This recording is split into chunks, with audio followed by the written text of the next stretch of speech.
you change things starting from your own house, and then from your street, and then from your village, and then you go on and on and on. And that's the way I would like to work. As OSA Association, we also work from the top to the bottom, to say it plastically. I'm sorry, it's not to offend anybody, but I like to work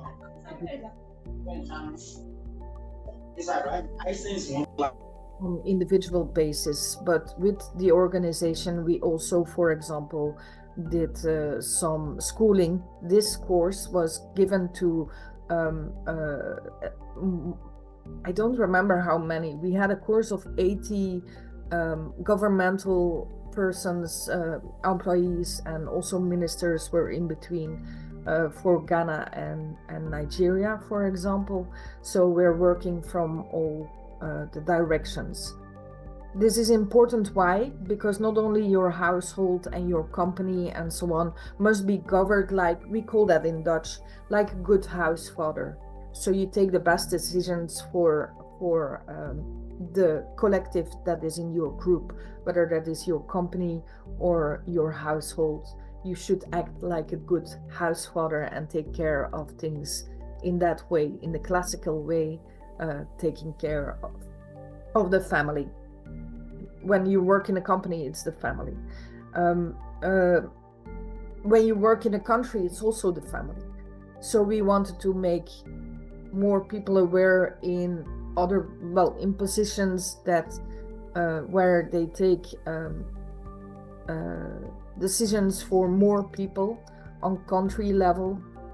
We also do that globally, of course, with our events, to be a good house father. Now, as I already told you, I have connections with Nigeria, and I think it is important, especially in the reinstatement of the African continent, actually, and to set off all,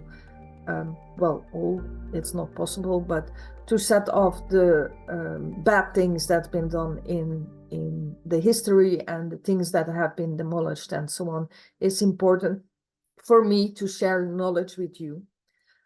This is my own individual choice of kind of making reparations, and I believe that we can only do that if we have respect for the African ways, for the African society, because it's a different one and it's not a lesser one than the Western world. I encourage people from Africa to be Africans and not try to be like Western people, because there is a whole lot going wrong here. So just study it, use your eyes, take the good things, leave the bad. But it's important to work from community also. You now have knowledge that other people may not have, and in your neighborhood, and actually would be good for them. As I said, inspiring people is through leadership, and we can do that in small ways, just opening the conversation and so on. But I also have, because we also work with Pakistan and India, for example, we work all around the world, but those are Pakistan. We have tomorrow a teacher from Pakistan. We have close, this group has close connection to the Pakistani. And I have, concerning fire safety, an example of how in community you can encourage people, teach people something. So I'm now going to project it on the screen. There you go. I'm going to play it a few times for you to see what actually is happening, exactly what the follow-up is, what steps they take, what steps she learned.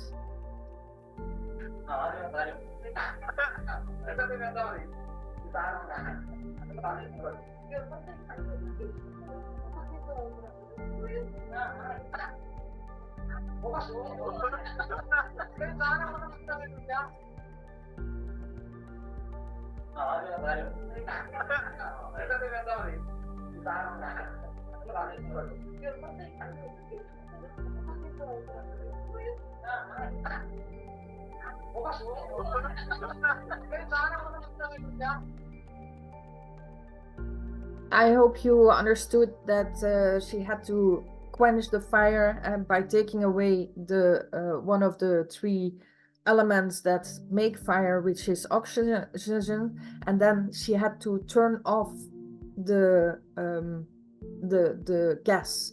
So she took away two things. Now, these are things, if you teach them to people, you have to make sure that that they know not to wait too long, because if a canister like that gets heated, it will explode, of course, and you better get away instead of trying to quench it. But this is just a small example of how you can teach your environment, even house mothers, which this woman probably is, to make your environment safer. Because if there is a fire in one house, it will rapidly spread, because you all have canisters of gas in your house and fuel and so on that stands there for the generator. So this is just an example how safety can be taught to your environment and therefore make your life included safer, and that it doesn't have to cost much to do health and safety. So I see Mr. Leon has entered the room meanwhile, so I'm going to leave it up to him.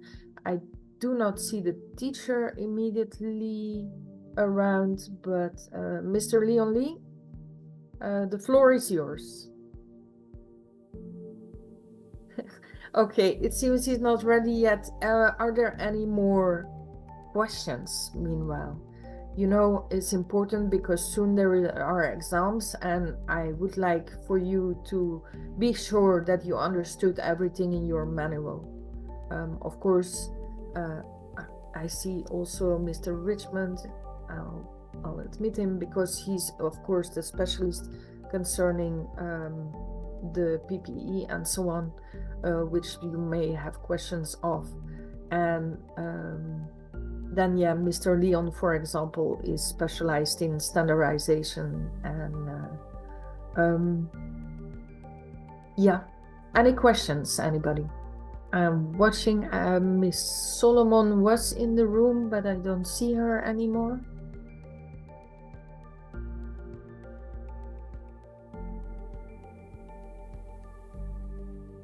Okay.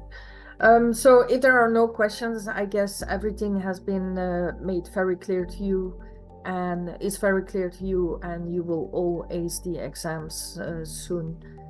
I don't doubt it, because you're a class full of intelligent people. I wanted to show you something else, but I haven't found it yet, actually. So if you give me a moment, I'm going to see if I can find it somewhere.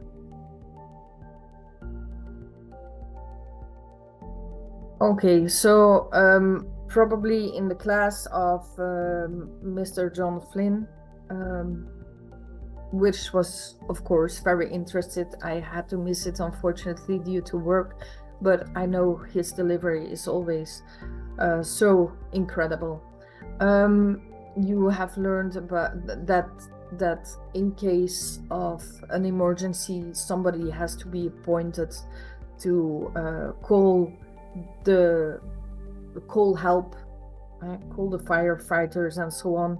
Now, not everybody is at the office all the time, and especially with the COVID episode, not many people were at the office. So the ones that were attributed, that got a job attributed, like check this part of the building that nobody's left, check the toilets, make sure the people are accounted for, checking that everybody is outside at the muster point and so on, is not always possible, even when you set a reserve person if the first person is not available.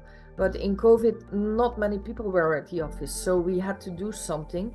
And I will give you an example of what I did, and I am sure that John mentioned this too. to put a paper with emergency numbers, and that can be not only the firefighters. Yes, in Belgium, in Europe, the emergency number is also 112. But also, for example, the local doctor. It doesn't have to be a hospital if that is not common to turn to the hospital. If something happens, you can take, for example, a doctor or two doctors in your neighborhood that can intervene if some medical emergency is has happened in your company that you can call. So you can make a list that nobody has to think, oh, what is the number again? Even the 112, because I was confronted with a fire at some point in my life, and honestly, I didn't know the number anymore because it had recently changed at that point. So that could be on this paper. You can laminate it in plastic and put it on the wall so everybody in an emergency can grab it and can follow the instructions like is below, because people forget that sometimes most of the time they are not familiar, they don't know where your company is, so you have to make sure that you state your name, the number maybe they can see on there, and you have to give the address and what exactly happened and so on. So those steps are described at the bottom. This is just an example of the emergency number cards. Of course, you can make your own version of it. It's just for example. Meanwhile, there are still people coming in, and unfortunately they're going in and out.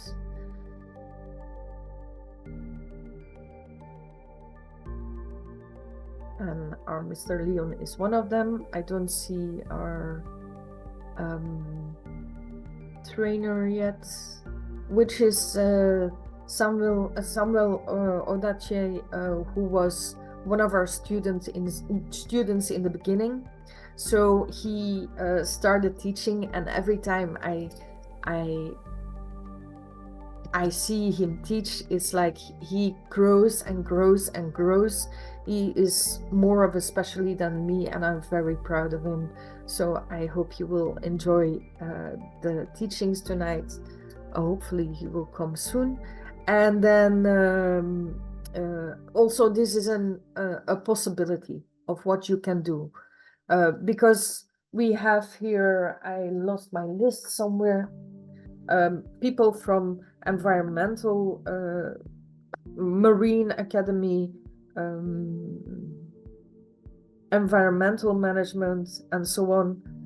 Now, those things are directly related with safety and health, as you can understand, but it doesn't really matter what you are studying. Everything needs health and safety, and it's teaching children is a specialized health and safety, because you're working directly and continuous with people, and not just regular adult people. In hospitals, there are some specific rules to follow, and every field of profession will have some explicit safety and health rules to follow. So it doesn't only express you in an auditor, it expresses you the possibilities that you can have work-wise. You can inform them in ways of consulting. You can inform them in ways of publishing websites with daily updates about safety and health for professionals to, or even non-professionals to follow. We have that in, I have many, I don't have them with me right now, they're on the table somewhere there. But I have many magazines about safety and health, some specialized and some not so specialized. In the hospital, for example, we have this small booklet that comes every 2 or 3 months that informs people about illnesses, about safety and health, about how to protect yourself from the sun, for example, and subjects like that. Then, of course, you have the in-house safety and health professionals, which in my country, as said, all companies should have at least one, depending on how big your company is. And then you have teachers. We need teachers to teach people about safety and health. And you have then specialists like Mr. Richmond, for example, who has also left again. Mr. Richmond, for example, who is specialized in trainings and PPE, and then Mr. Leon, who is in the standardization team of Benin Republic. These standardization organizations that we have, they actually make the standards, meaning their research is already far deeper and far stricter than you have in the standard. So it's important that they exist. Coming to the American standard is not, as I said, accepted in Europe, because the CE standard label, approval label, is something specific to the European Union. But in general, Europe, and I don't say this to boast, we have very strict rules, stricter rules than America. There are food colorants, for example, in America that are still approved of in America that we in Europe see as poison. So they are not allowed to be used in our foods. Are less colorful but healthy. So it's not to say that we have the strictest rules, because also the laws from your country, the guidelines from your field of work, even laws in your town. We have city laws too, and police laws. So all those laws will decide which way you, at a minimum, have to go. Of course, it's time saving and money saving if you already think further and go for stricter rules in your company. Then is necessary in your area. So let's see. I have another person joining. And now I lost track. I'm sorry. So those are things you can do with your knowledge now, whether it is professional or working within your community, as I showed in the video. Meanwhile, I'm going to check for a moment where our teacher is, or whether our teacher is going to come, or we should take the alternative route. My apologies, one moment, please. If one of the class governors is in, please, can you take over here?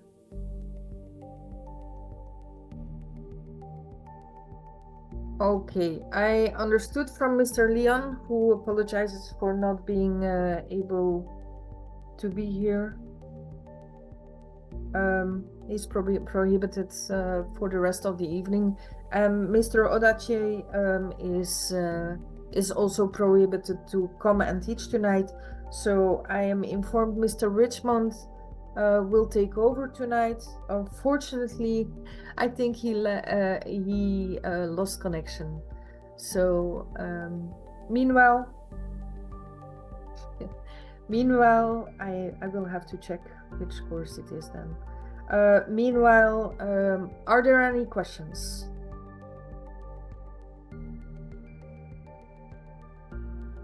Okay, so unfortunately, yeah, if it's a network problem, I will have to resort to a solution. I only have the course manual. I don't have slides. I don't give this particular course to this class actually. So I am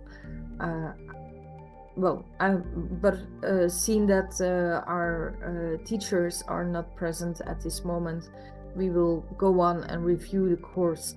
So my apologies. So how to control specific risk at workplaces. If there are specific questions, please interrupt me, because then we can elaborate more if you don't understand the course, what is in the course. So first we have slips and trips. Those are the most accidents happen because of slips and trips. It means that we need to be aware of how to control that one, at least because the consequences of a slip or trip can be fatal. So people can die from it.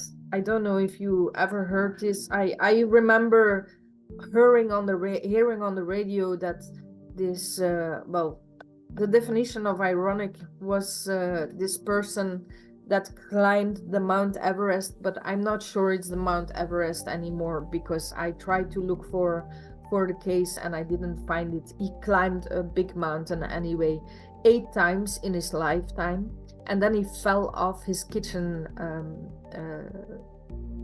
footstep, and he fell in a very bad way, and he died from falling from his kitchen step ladder.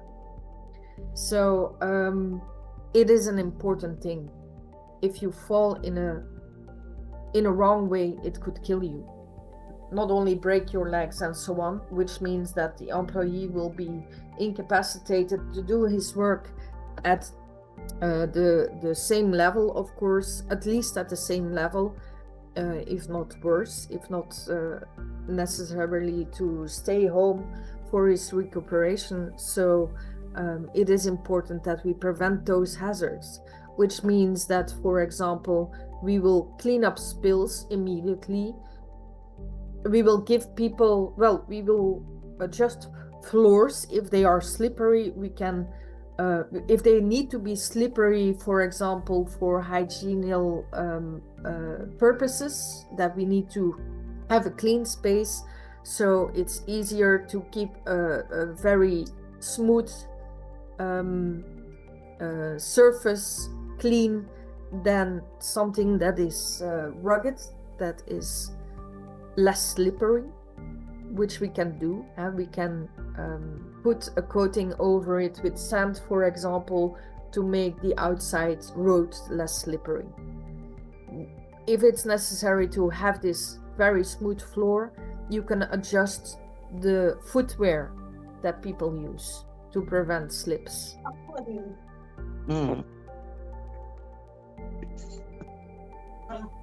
Can you mute yourself, please? I don't have the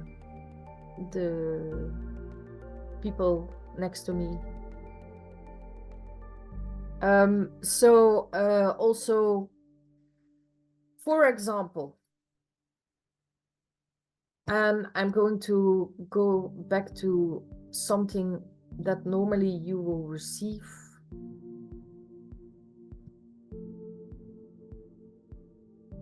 On a stairs, for example, there will have to be a bar, and then you have manual handling, for example. And I'm going to that manual. Maybe it's later in the manual. I don't know the manual by heart. But this is normally one of the documents I have sent with example of how to manually handle a load. Yeah, of course, manually handle a load. For example, that you do not put it too high so you can go, you can see where you go. Oh, there is no picture of that. But if it's too high, if this person would pick up not only the blue box, but only the also the yellow box, it would be too high and it will prevent him from seeing where he goes. If he has to go up the steps, even like this, with the blue box, he will not be able to grab the bar to stabilize his position. So we have to make sure that we teach people maybe to lean against the bar or lean against the wall when they go up, that they can make sure they don't slip and fall off the stairs, because falling off the stairs, and I've seen it happen. My colleague slipped. She is a very big fan. My ex-colleague slipped. She's a very big fan of high heels, and she actually slipped running off the stairs, and she flew into a wall, and she was very lucky. She just had a concussion. For the same, in the same event, she could have broken her neck and died. So at that point, she was very lucky, and she never ever run off the stairs again. So that is the reason why you should try, if possible, to hold the bar. I'm going back to the manual. My apologies for all this.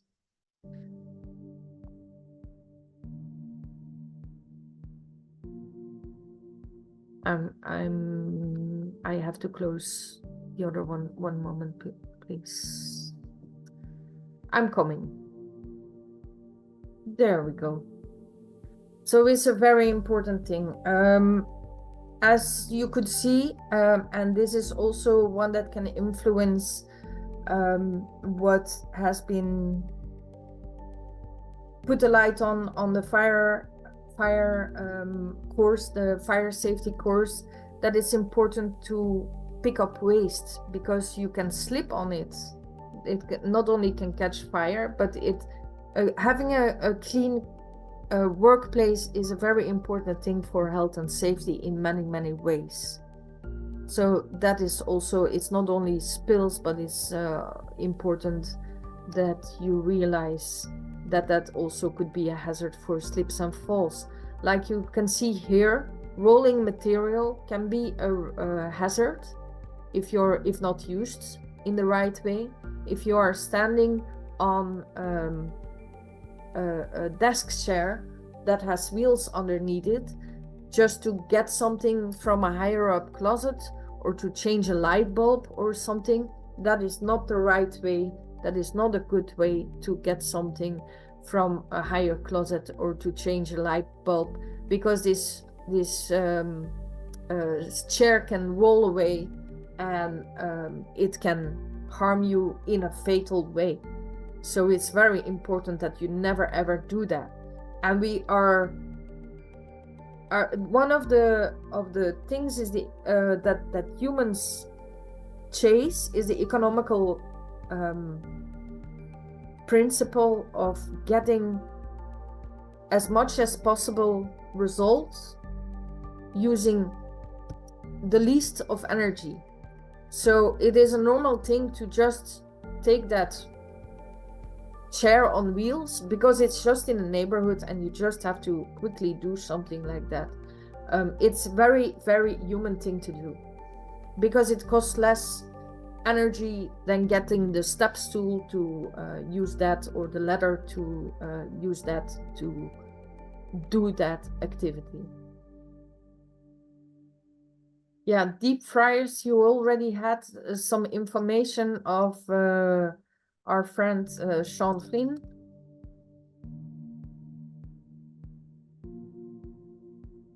And she slipped. You see slip and trips can have major consequences, especially if it's combined with other risks like carrying hot oil, or not even carrying hot oil, but being in the environment, hot oil being in the environment. Again, if you know your body and you know how it reacts, one thing is, if you fall, your arms will go up. Whether you are falling to the back, which is a very dangerous thing if you're climbing a stairs, of course.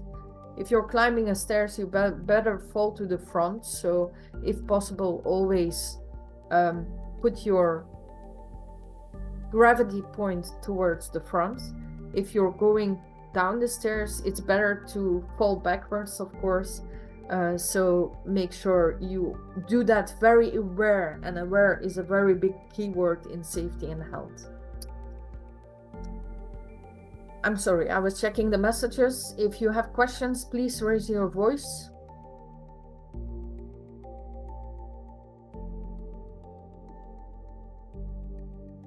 As I said, it's a very important thing. Yes, question? If it's not a question, you person.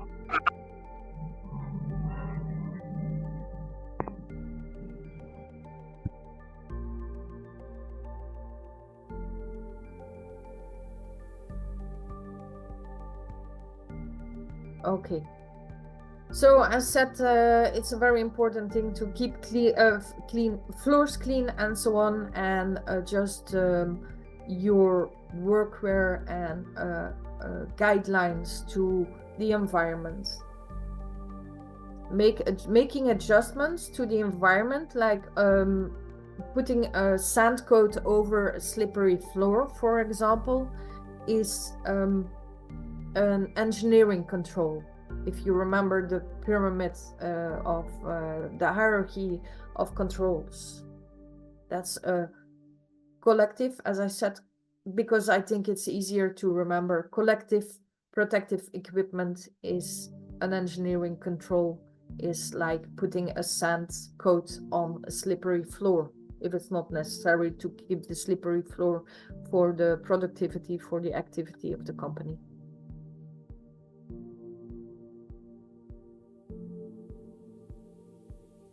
And of course, maintenance in general, because maintenance doesn't only include good housekeeping, like cleaning the floor and so on, making sure there is no debris or waste on the floor where you can slip on, but also making sure that the tiles are still, if it's tiles, are still attached, glued in the floor, and there are no broken tiles where because that could pose a risk to the employees.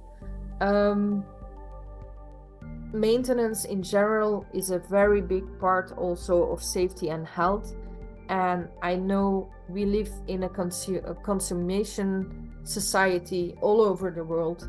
If it's broken, we just throw it away and we buy a new thing. I was born in 1976. I think I have a different attitude concerning it. I am not so quick with throwing away things. I am also taking better care of my items so they last longer. But maintenance is a big part. We should maintain and replace, if necessary, for example, PPE. I do not agree with what was said, that if you break the PPE, that you should repay it to the company.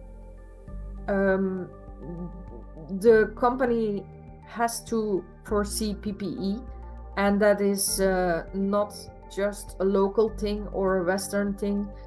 Your countries have also underwritten the guidelines of the International Labour Organization and should follow that law. That's a law that they should follow, that the employer should foresee the necessary PPE. Yes, of course, you should take care of the PPE, that is attributed to you. But if this is not intentional, or the expiry date has passed and you see it, or there is a crack in it, or you had a near miss and it's for example a helmet, if you are a motorcycle driver and you had an accident, you fell and your helmet protected you, you can never use that helmet again. Also for bicycle helmets, for example, because it could be cracked internally and it could be weaker and not save you the next time you use it. So you should be aware of those things, and you should take them into account in cases that is not intentionally misused. I don't see a reason why you should pay the PPE if it's just wear and tear or something. That is up to the responsibility of the employer, if you have used it correctly and followed all the guidelines and did not use it for anything else than what it was intended for by the employer's guidelines.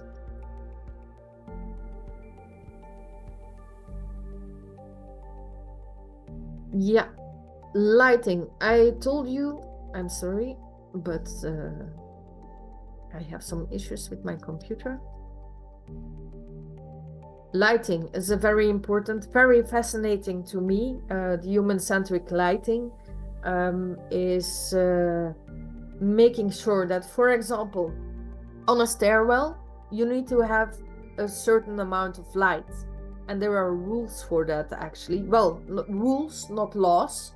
Let's call it advices then. How bright, and that's in lumen, that light, the strength of light is measured. How much light should there be in which area? If you're working with your hands, for example, there should be enough light to see everything clearly, preferably daylight. If it's natural light, windows on the north side, well, would be the strongest, the best daylight to work in. If you have to have artificial lights, for example, working with your hands, manual labor needs more light than the light that is necessary for desk workers. It doesn't need to be that strong as when you perform manual labor, but also the light coming from your computer screen, your laptop in that case, should be adjusted to a level and that you can watch on it for 8 hours a day, which is a average working day usually. So there are also aids like a blue filter, and you can put a blue filter on your screen physically, but you can also download apps that make sure that the light that you project on your screen is the blue light is filtered out. What is blue light? That's the daylight. We need it more in the morning than in the evening, because at the evening, on the evening, in a natural daylight, we would have less strong light in the evening. So we try to mimic it in the artificial lights we use. That's why they advise also not to use your screens an hour before you go to bed, because that mimics the daylight, and then your body reacts like it's full day, I'm not ready to sleep. And that's why a lot of people have problems sleeping. As I said, sleeping is a fascinating subject to me too, and it's connected to one another. So if people are working at night, for example, they use that daylight, artificial light, to mimic the daylight, the natural daylight, so people that work at night can stay awake.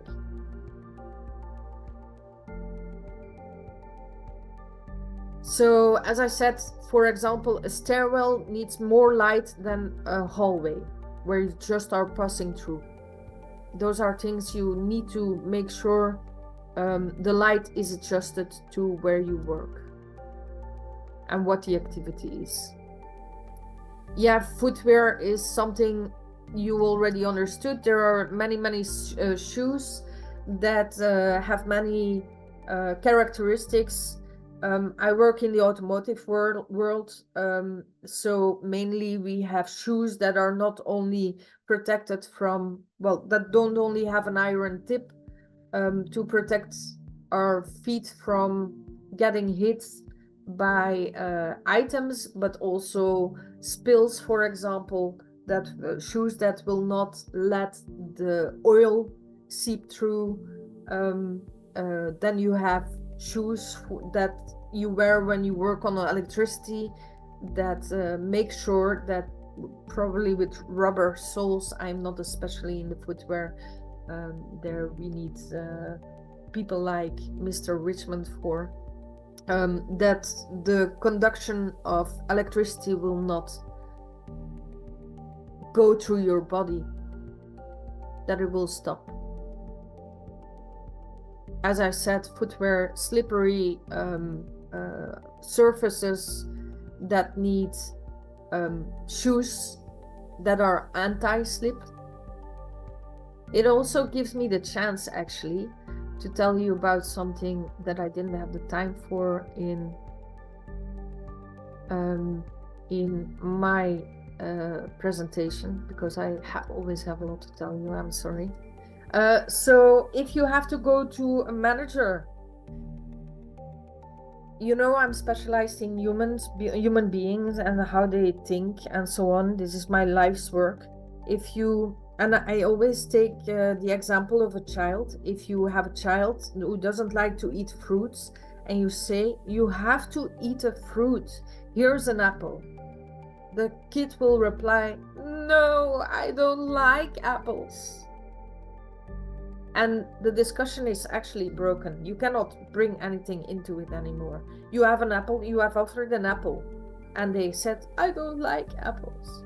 But if you, for example, say, you need to eat more fruit, here is an apple, here is an orange, here is a banana, they are more likely to choose one of the three instead of saying, I don't like.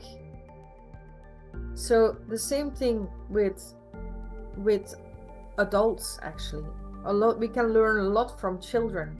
You don't need to have a lot of education to teach somebody by your own behavior. So we can learn a lot from children. If you go to the management and you know we really need to have safety shoes, for example, and they have to have this and this and this characteristic spec, then you go to the management with a ready-made offer saying, we need this because this and this and this. So they don't have to do their research, they don't have to read too much. What I did at one point is take a Zoom, make a meeting, do my presentation, and I send it to the managers. So they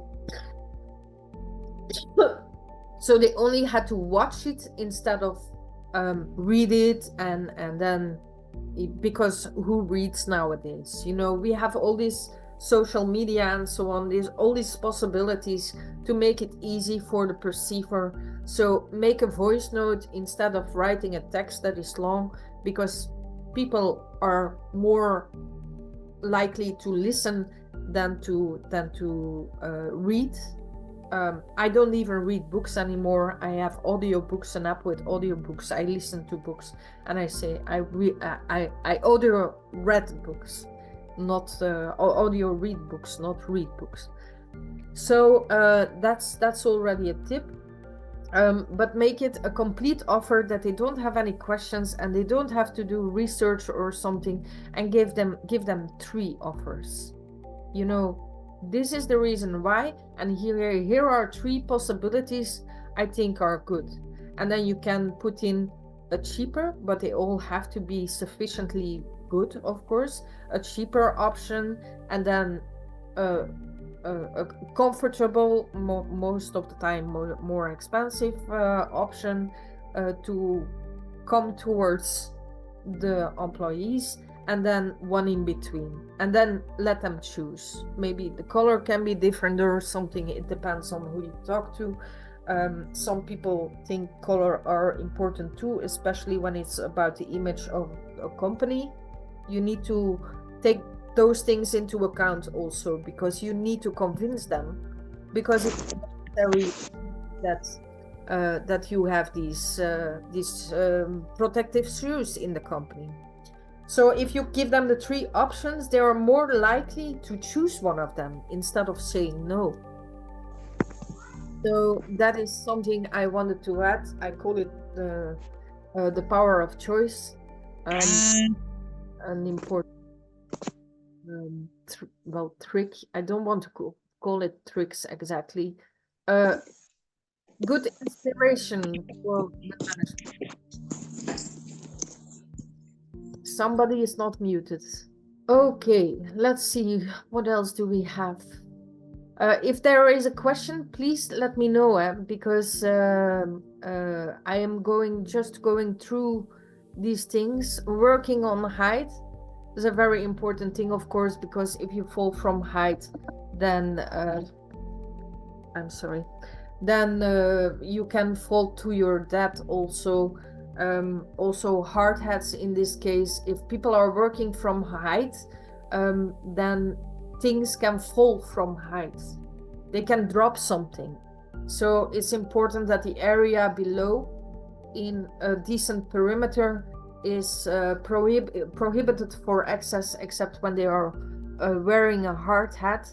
And there are, I don't have it on my computer, but there are examples of what the impact is on a hard hat. I know that Mr. Richmond has a video of that. When you drop a melon, for example, from a certain height, and what the effect would be, a hammer, I think, what the effect would be on a melon, and what the effect would be on a melon wearing a hard hat. And you will see in those videos, the melon with the hard hat will not be damaged. Our living on Earth, we will have to deal with gravity, whether it's slips and trips and falls, or whether it's things falling. We will have to deal with it. We will have to take it into account. So I don't know much about working on height, but I did do wall climbing. I taught wall climbing. So it's important for those people to know how to safely secure themselves. I'm guessing with all the harnesses, it's not so complicated anymore. When I used to wall climb, we did it with a rope and how to tie the knots and so on. So, but that can be something that is interesting information, an interesting training for people who work at heights and need to secure them, and maybe they forgot to check the harness before they left to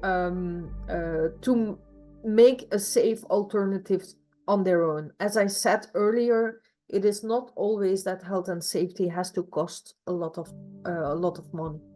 We can do it in a simple way with things we already have. Now, in my country, I know some people who wash windows, and we have high buildings just like in Africa. So they are not allowed anymore to work with a ladder. They have to work with a platform, with a machine that lifts a platform up to the desired heights. So those are laws that are changing to the benefit of the safety and the health of the employees. I'm not saying Africa should do that too, but in 20 years, it will be the case probably that you will do that too. And maybe it doesn't even take 20 years. So it is a good thing to learn about it, to think about it, to follow the evolution in the innovations of what happens around the world. Informing yourself will give you a head start. I remember when COVID started, and COVID started in December somewhere, I think, 2018. By the time that at work they asked me for guidelines, I already had them in my desk. That was, I think, March, end of March, that they wanted guidelines for COVID. I just pulled open my drawer and I handed it to them because I already knew something was coming.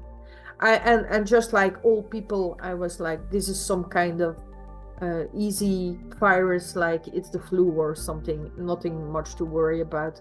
But I still had my guidelines prepared. I was still following what it actually was because I wasn't certain. So platforms always have the preference, if possible, when you're working on height, because you actually, they should of course be regularly maintained.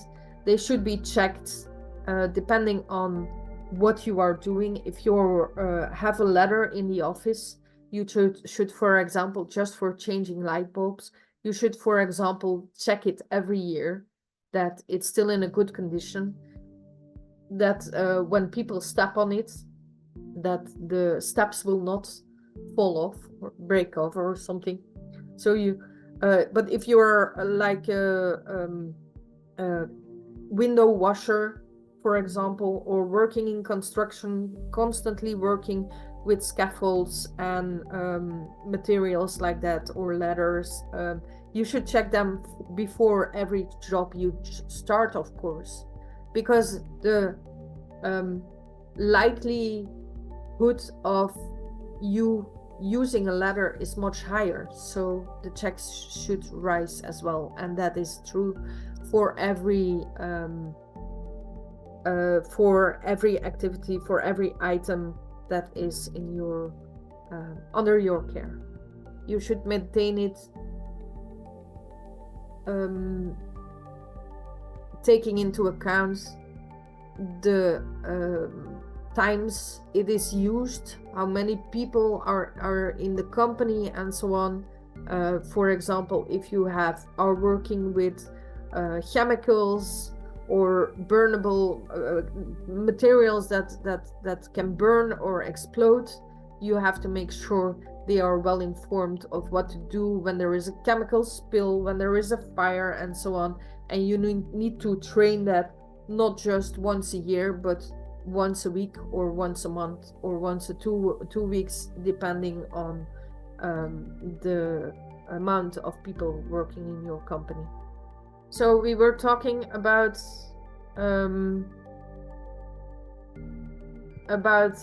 people that have the knowledge to do something.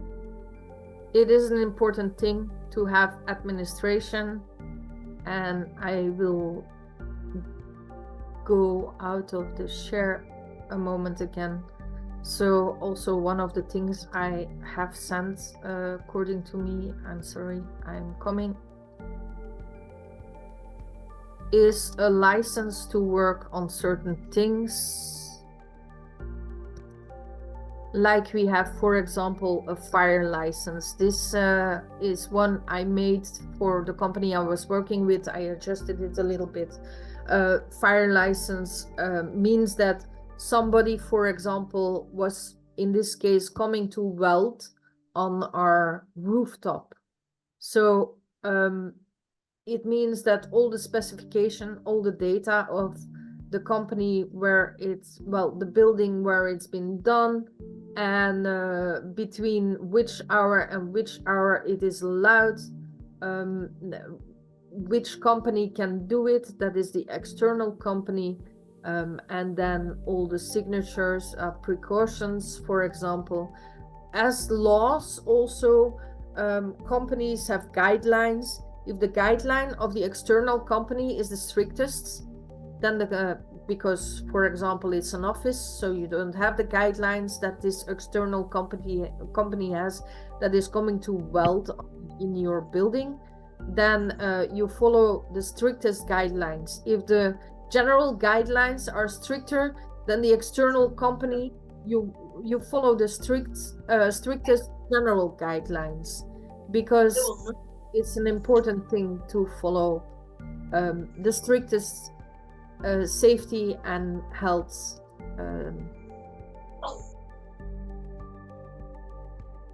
guidelines, of course, as you can understand. This prevention advisor was my function in that company. That is actually the health and safety professional. Operator is the person that really is coming to weld, and then somebody has to overview. So you have to have somebody that will step in if this person gets in trouble. Because specifically, he was also working on a roof. If you're not secured, because most buildings that are meant for office use, for example, do have a rail where you can click, where the operator can secure him on. But if there is no rail, it's a very dangerous place, because there are winds and so on, and temperature changes. Maybe it's a hot day and this person doesn't drink enough, he will faint and he may endanger himself hanging from the edge or something because he fainted. It's very important to have somebody who takes who keeps an eye on this person. So everybody will sign this. The responsible, that is your management, somebody has to date and sign it. The operator who is working will date and sign it, and the health and safety professional will sign for approval and date the fire license. If work is done not within the reach of the limitations that were stipulated on the fire license, it cannot be done. So this can be made. I'm showing you this because this can be made also for a height. If something happens and somebody doesn't follow what has been approved of, then you have something legal should a lawsuit come to it. It protects you, it protects them, it protects your management, it protects everybody. Now I have to return again. I'm sorry for all this. I have to go again to, of course, to the manual. My apologies. I guess everybody has read their manual also. Yeah, if you can avoid work at height, that's the elimination of our hierarchy of controls. If it's not necessary to go on a height, then you avoid it, because you eliminate the hazard and the risk of that job. How can work at height, for example, can be eliminated? You can use, for example, instead of a person going on heights to do an inspection, you can use drones. That's an option. That's eliminating the risk of working at height during an inspection. That's just an example. So securing and making sure it is secure, checking all the equipment and all the closings, the best option, because you have a flat surface to work on and to work on freely, not like this person, preferably with a flat surface instead of just, how do you call that? The iron bars to walk on, because you can step in between. As I said, ladders should be regularly inspected for their condition to make sure the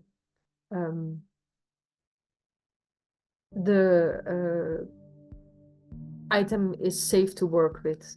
As you can see here is, for example, the person secured himself to an anchor point or to a railing that is also possible on roofs, to move around in a safe way.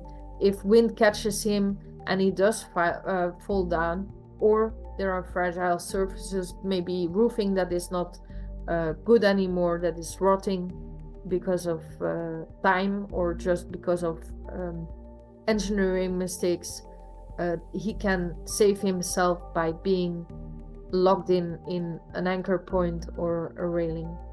Now, cleaning not only is when you're working for a company, so let's say a painter, if somebody comes to paint your house and they are working in a safe way and in a healthy way, they will clean up after themselves, and it's just a service that has extra value to the person that they came to paint for. So they will have advertising, like mouth-to-mouth advertising, like the neighbor will tell, these people, I think I want to paint my house as well. Are they working good? Oh yeah, I can advise them, and they even clean up afterwards.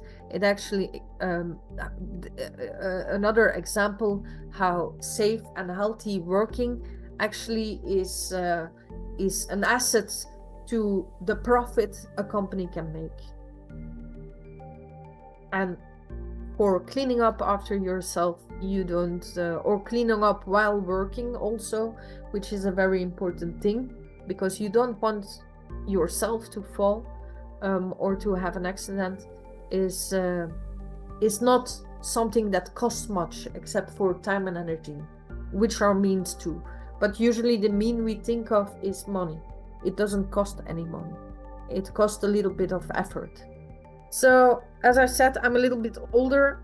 For storage, we used to just climb the storage racks, but they need to be anchored in the ground, especially when you're working with ladders or climbing the storage racks. But nowadays, you don't do that anymore. You use machines or other ways, scaffolding next to scaffolding that you can ride from one side to another, that can be anchored with brakes on the wheels, for example. That happens as well. So we have other ways to do this nowadays, but always make sure it's in a secure way. If you really have to climb up, maybe there should be an anchor point. Your rack should be anchored anyway in the ground, in the cement of the storage room before you do that. And maybe you can make an anchor point in the ceiling. Why not? Put a rope that they have a security should they slip from climbing the storage rack, to not fall to the ground. I'm telling you this not because it's the advice, but I know practice. Practice is different than what the guidelines say. But of course, even when we improvise, which we will have to do at some point of our career, you need to improvise in the same way.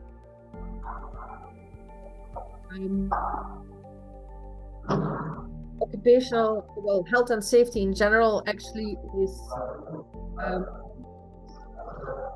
somebody, and that somebody that will mute himself again, please.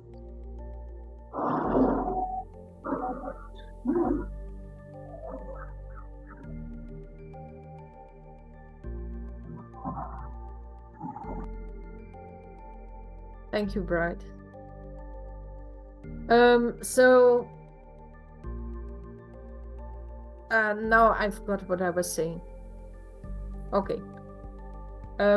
If somebody has a question, of course, come with a question. Then we can specifically answer your questions. Don't be afraid to use examples of your field. Of course, it's important that we accommodate you towards what you need. Yeah, we also talked about this. this yeah, what I was going to say, because this makes me reminded of materials, how you carry materials up, what holders, and these holders, these buckets and so on, for example, they also have to be secure. So you constantly have to think in our job. You have to think as in solutions. Yes, Mr. Bright, go ahead.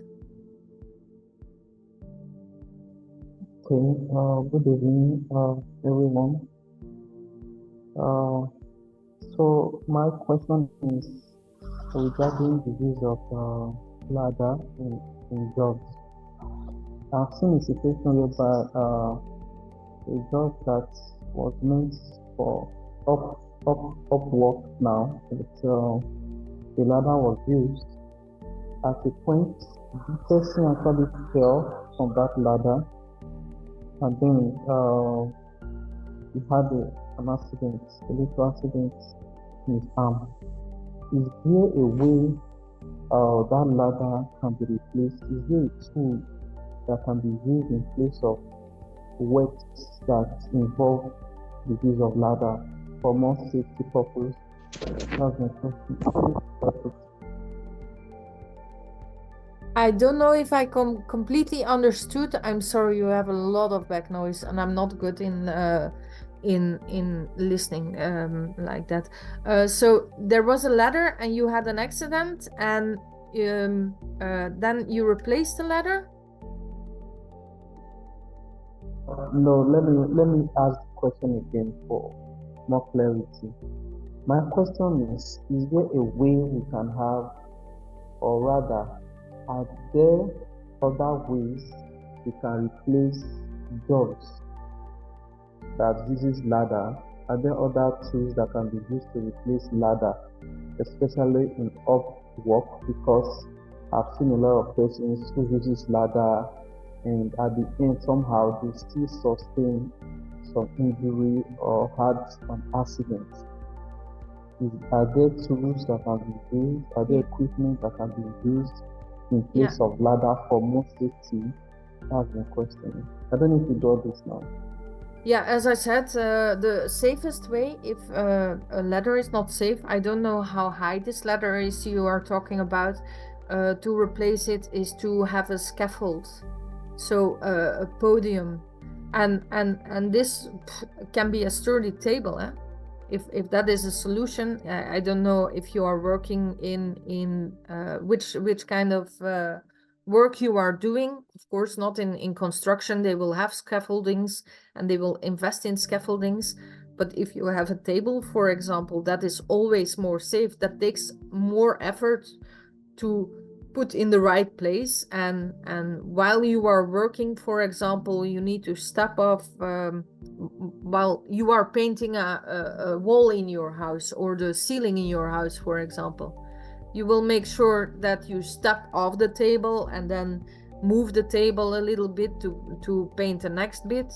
It takes more effort than to move a ladder, but that would be the safest way, because then you have a surface which is wider. So I don't know if that is an answer to your question. Yes. Thank you. But well, the thing is, you can combine solutions too, eh? If it's like outside, for example, and somebody is working or you are working on the roof, you can anchor yourself somewhere, eh? You can make sure there is an anchor point and secure yourself with a rope and a harness, for example, and then climb on the ladder. As long as it doesn't prevent you, hinder you in your activity, that is an extra solution. We do need to be aware that the solutions we have do not hinder one another. I cannot come to an example for at this moment, but there are, let's see. If you are limited by the harness, in a way that is dangerous, that will make you fall off the ladder more frequent than if you wouldn't wear the harness, then it's a better idea to use only one solution. So maybe you can adjust, I don't know what is out there for products, to a harness that attaches at the back, for example, instead of the front. Because I can imagine if you're going up a ladder, you can use, of course, other aids to carry the bucket up to paint your house outside, for example, or to attach it in a way to your body that you can have your two hands free. But I can imagine with some activities it can hinder you if you have the ropes in between, in front of you. So probably there will be some harnesses that attach to the shoulders, I can imagine, or in the back to secure you, for example. But again, a flat surface is always the best thing. Doesn't mean that if you're working on higher heights, you need to make sure you look down. And sometimes you are working and you're not looking down. So it's still a good idea to secure you in a different way, or at least make sure that the scaffolding has sidebars that you cannot overstep, that you can still secure yourself if you step off the scaffolding. Those are things, and I said it and I will say it again. It's not a one fit for all occupational health and safety. It's tailor-made. It's different for every activity. It's different for every company. You will have to make a risk assessment. You cannot just say, oh, in this other company it works, and then we take their guidelines, because your company can be very different and very different people work there. So maybe they have limitations that you should take into account. So up to now, any more questions concerning the material? Because that is, of course, the most important part. If not, then we go on to musculoskeletal disorders, MSD. So repetitive, for example, repetitive movements that we make that will strain our body. I talked in my presentation about ergonomics, how it is actually the intention mainly to respect the body and make support the body in the best way to make the body last for as long as possible, to not damage the body. These are things that we are, for example, talking about. If you are making the same movements all the time, you will get backache, for example. If a cashier is sitting on the cash register and she has to turn all the time, that is a bad movement. That's an exercise that you can do. But if you have to do that for 8, 9, 10 hours a day, it's a very straining movement that you make. So what, for example, you do is put a chair underneath her that will swivel. So she doesn't have to swivel her arms anymore, her upper body, but she can move her whole body to complete that movement, to adjust her body to have less strain to her body. That's why also, unfortunately, we have the sign of the times. We have deformed our skeletons of our hands. We have these cell phone pinky fingers, and we have game thumbs and so on. We have put our body, for example, all the time in this way that we are looking down on our cell phone. those are things that are musculoskeletal disorders, because it changes our skeleton to grow in a certain way. So looking down on your phone actually has the same effect as carrying a toddler of 10 kilograms on your neck, on your shoulders. So that's the pressure you are putting on your neck, and you will get a problem with your neck. I'm just thinking of something, because I have also added working on 2 screens in my documents that I sent. So working on through 2 screens, for example, can you see my my screen now? Working on 2 screens? No. Yes. You can see it. Okay, I don't have to go out again. So working on 2 screens. If you're working on 2 screens, there are, it depends on how you use your screen. If you use one screen more than another screen, like this in this example, you make this movement, and it's a very small movement with your neck, and it will strain your shoulders and it will strain your neck. People will have a problem with it. So we move the screens. If you work like this, you have also a small movement from here to here with your eyes. So it is a strain on your neck, and making sure your screen is on the right height, and you are putting your main screen on your best eye, for example. If your best eye is on the right, as most people are, the left eye usually is a little bit less strong, you will put the screens like this. If your left eye is the strongest one, you will put the screen, the second screen on the other side.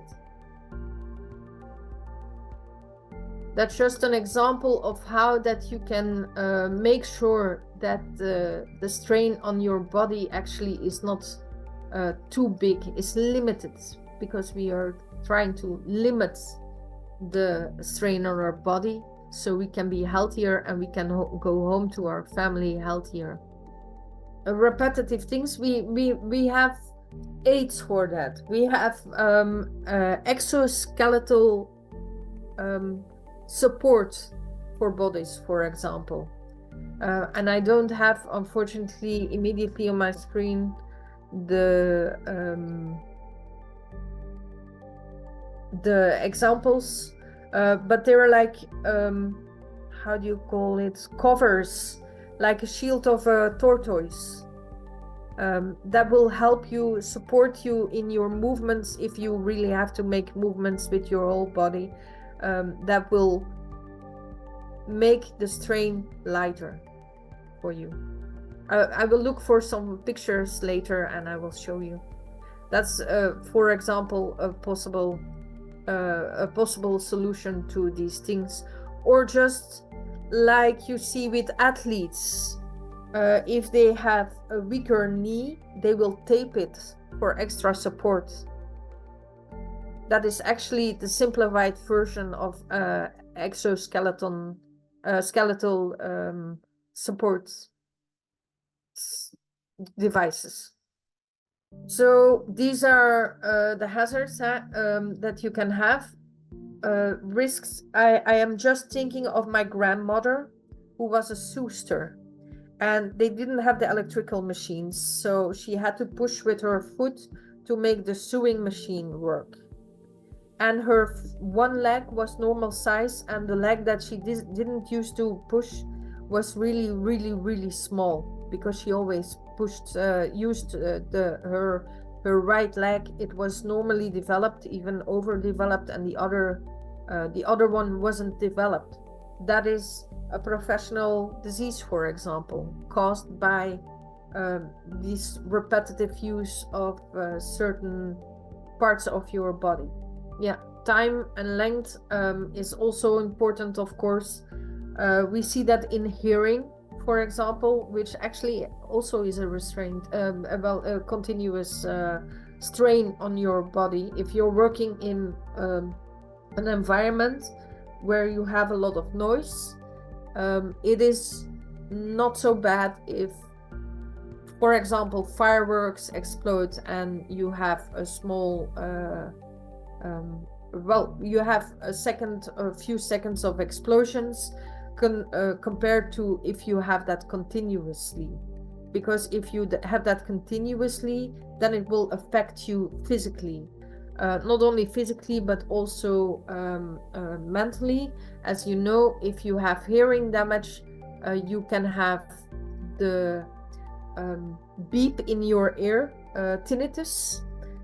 It's called tinnitus, will make you hear zzz in your ear all of the time. There are people that commit suicide just because they want to escape the tone in their ear, and they cannot escape it. So it's very important to take these things very serious. Also, it has been proven that continuous stress, everything that is continuous, is a very high risk. Continuous too much stress will actually change the hormones that your body releases, will make you depressed. And of course, depression is a very serious disease that can make you not able to work for 2-3 years. It takes 2-3 years to recover from a depression, and whoever has had a depression, I am one of them, and I can assure you, you don't know what a depression is until you have gone through one. At the point that you are not excited about things you used to be excited about, and you cannot feel anything, no matter how hard you try, you can make sure you are in a depression if nothing can motivate you. So it's important to take all of these especially long-term strains on our body very seriously. Posture, if you're working on a desk, for example, is a very important part, because you're sitting there for a long time. You should make sure you get up every hour, get a coffee or something, stretch your body, do 3 minutes of your favorite music, dance. I don't care, but stand up, make sure you stretch your body. Same for your eyes, because you're looking at the screen. You need to watch from your screen a few times. I am a person, I am a workaholic, and I can sit in front of I can sit working for hours at the same time, but I know at a certain point I start discussing with someone, saying to my colleagues, why did you do that? And I just don't see it on my screen anymore. It is not because you're not aware yourself, because you're in this vibe, that you don't need to get up and walk away from your screen for 5 minutes. Because it's like, if you are looking for a mistake, for example, if you are a bookkeeper, or I don't know, you're watching your screen and you're watching your screen too long, you will not find the mistake until you step away from your desk for 5 minutes, refresh your mind, listen to your favorite song or something, I don't know, and then come back to your desk, and whoop, within tenths of a second you see it. So it is important not only for your mental and physical well-being, but also for your productivity, to sometimes take a break. Again, something you can communicate to your management. We talked about all of this already. Needs to have training, assessment, how to set your desk chair, for example, or even when it's not a desk chair, maybe you are doing manual labor and you have, for example, people who have ironing board, who are ironing clothes. The ironing board you normally stand at, But if you're doing that the whole day, you should have, for example, a block to put one foot on, so you can rest one leg and then change after a while to the other foot. Maybe you have a high chair you can sit on for a while. Just keep being dynamic so your body is not having all that strain for a longer period of time. So training. Make sure your people know that you care for their health, and they should sit right up. And I do it, I think because I see him now, I did it to Dr. Emmanuel too, to lift his phone up to his eye height so he doesn't strain his neck. And I do that even with my managers. I have a manager who put his foot underneath him when he sits on the desk chair, and I can see from under his desk, because there is a board in front, I can see only one leg. I will tell him, you're ruining your knees. Don't be afraid to speak up. You're caring about people. It's not because you want to annoy them you are saying it. You care for these people. That is why you are here. Okay, if there are any questions, we're going through the course. I'm very sorry to have to do it like this, but as I said, I don't have slides for this.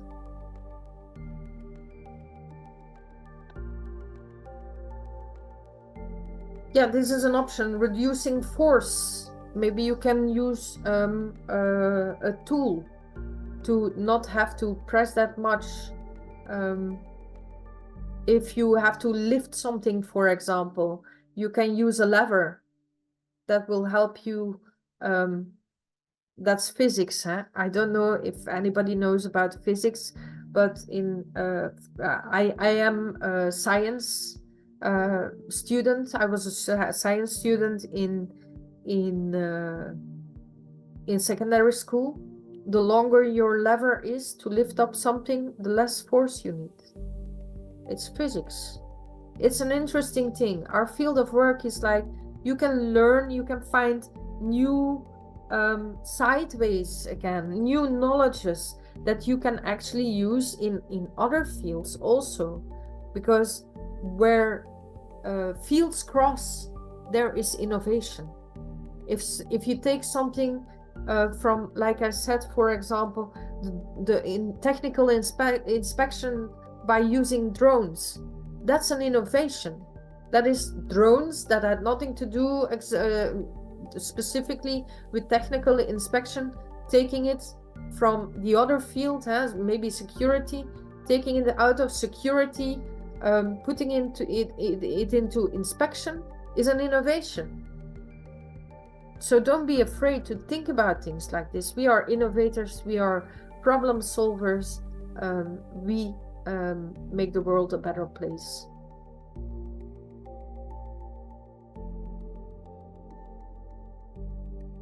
Job rotation. I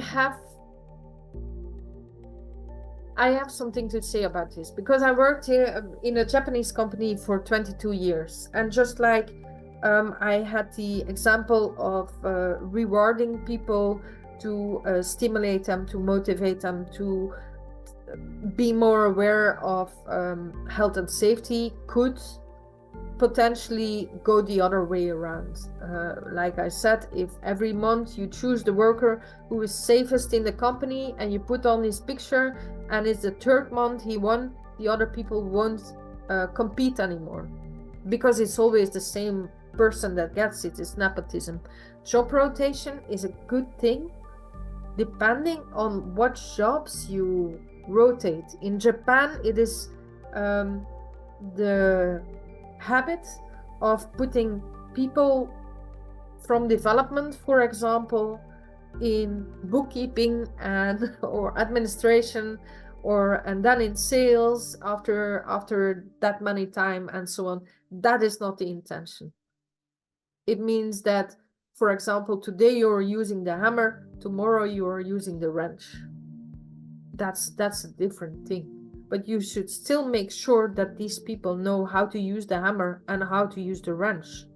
And you should still make sure that they know exactly what the job entails, what the safety guidelines are, what the health guidelines are in respect of ergonomics and so on. It is an important thing to make sure that your people are informed, the people that work in that job are informed, because that is part of safety and health. We need capable people. And the more you do the job rotation, if they are not yet acquainted with, because the longer experience counts for something. If somebody is working a job for 5 years, they will have experience that somebody who is just starting or just worked there for 1 year does not have yet, because he didn't get confronted with several issues. So you have to make sure they really have enough knowledge and they are capable to do that job. That's unfortunately the bad thing about companies often want experienced people because they will do the job better and safer and faster, unfortunately. But as a safety and health inspector, we should, especially safety and health professional, we should certainly take that into account, that yes, it is a good thing to give less experienced people a chance, but then observe them, supervise them a little bit more than the experienced persons.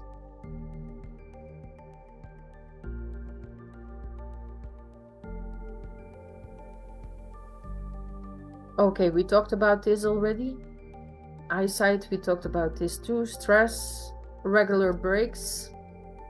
Just put on your favorite song and shake for three minutes with your colleagues, and then go on with your work. We talked about this as well. I see there is something in the chat. I'm going to check.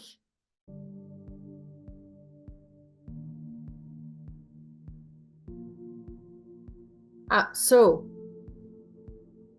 and this is especially for women, because women automatically learn it from their environment, but I also see a lot of men do it. Crossing your legs when you are seated, putting one leg across from the other, like your one knee is higher than your other knee, or putting your leg when you sit down. I used to do it all the time. Put your leg before you sit down under your bum bum, under your nyash. It will put a strain on your knee, and not only the one you put when you cross your knee, it puts a strain on both knees, because you're both moving them, forcing them out of their natural posture. So you will get trouble with the soft bone and so on. It will wear and tear. So please, if you notice yourself crossing your legs while seated, uncross your legs. Put your feet on the ground next to one another, and have your knees next to one another. Is the best way to sit. It's a natural way to sit. And it may not seem so elegant as crossing your legs, but you want to live a long life, of course.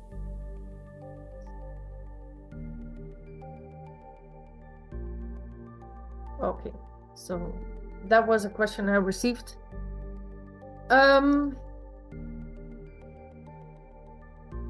We are browsing through it. Information and training, I already talked about it.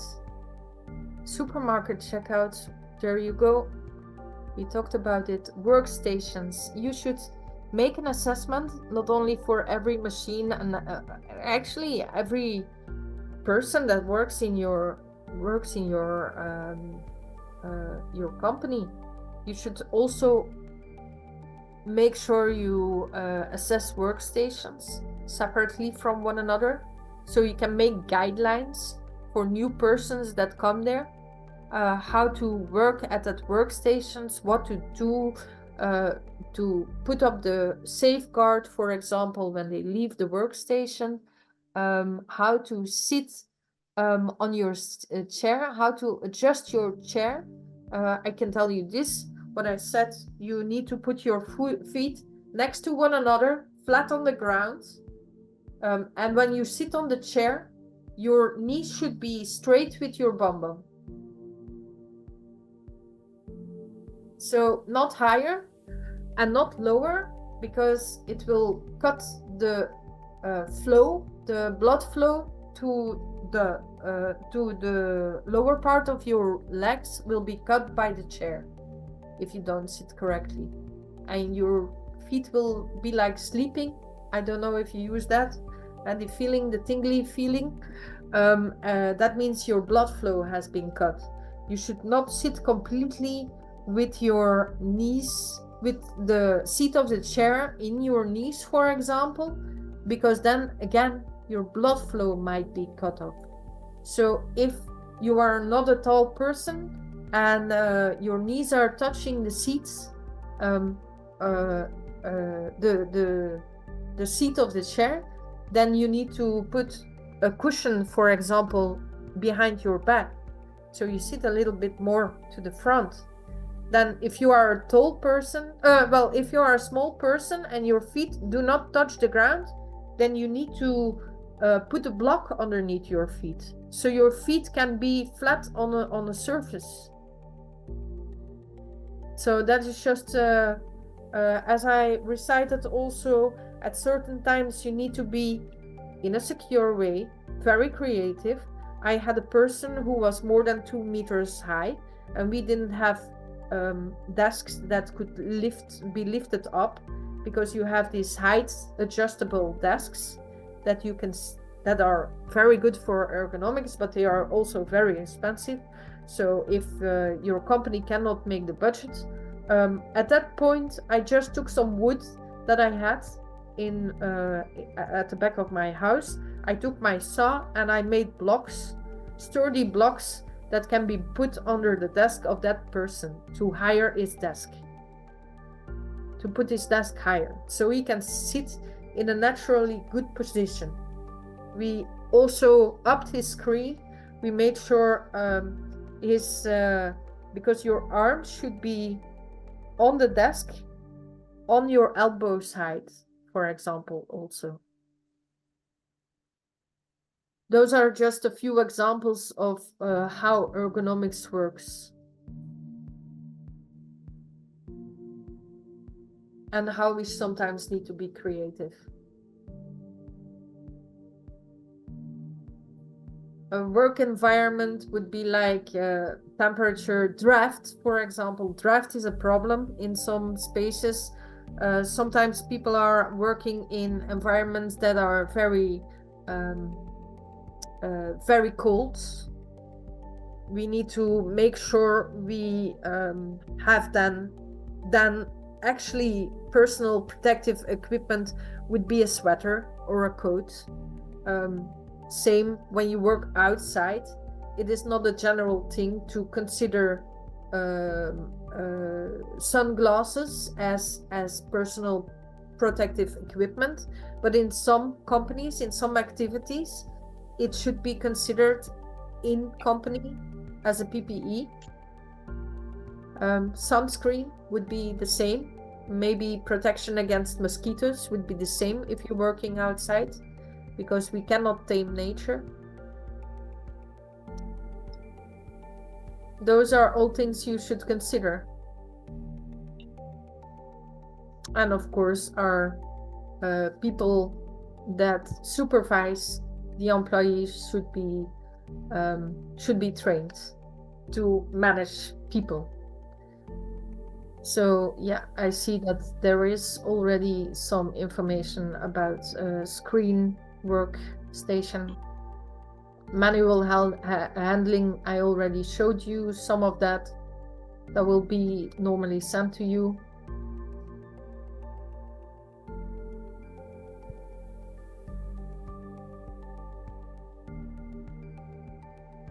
I think we covered all of this.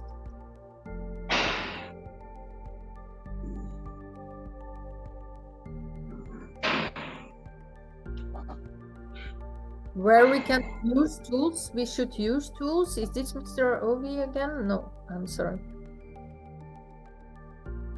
I'm muting some people. Anybody else who wants to join me? You will get the chance to speak because I almost have to go to work. So where we can use tools, we use tools. And of course, we consider the hierarchy of controls in our assessments.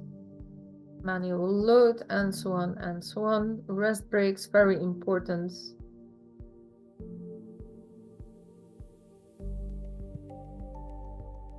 Okay, and this we talked about also the training instructions, guidelines to make sure to check the equipment, to make sure they check also the expiry date if one is on it, and wears and tears they should report. Okay, I think we can say that the rest. Yeah, workplace vehicles. Of course, if we're working with vehicles, we need extra safety measures. We are bringing the traffic signs and traffic lights and lines on the street and so on the surfaces into the company at that point to make sure that everybody knows where they can walk and where they cannot walk, and just like the hard hat zones and so on. Zoning is a very good manner to manage safety and health. Okay.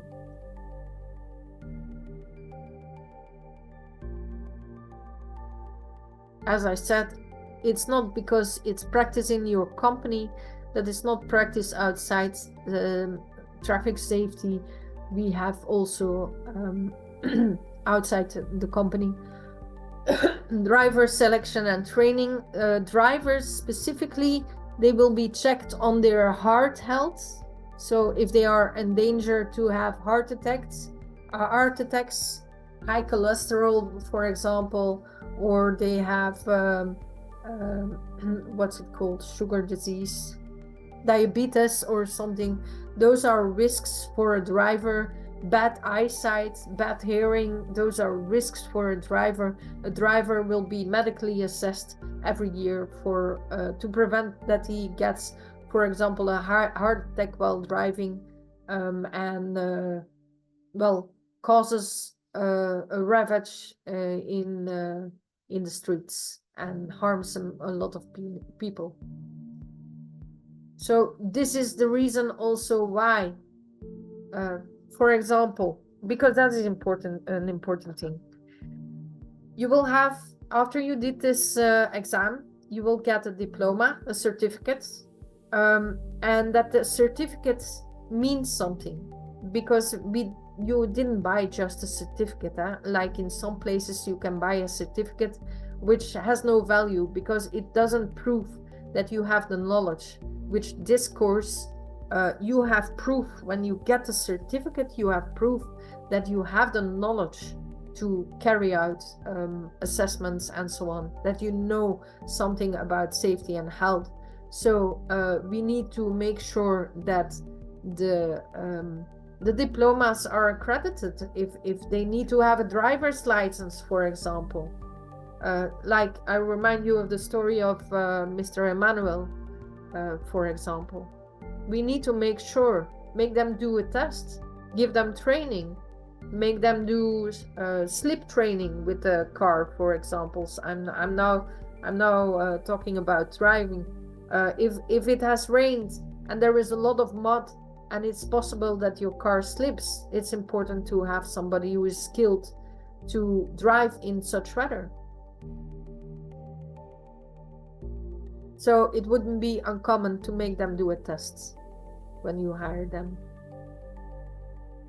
especially when it's in-house then, because in-house you can also have spills, and they can slip with the height worker, or they can slip with the trans pallet or something.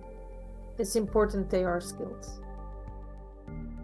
Okay, that's a checklist. You can check that in your booklets.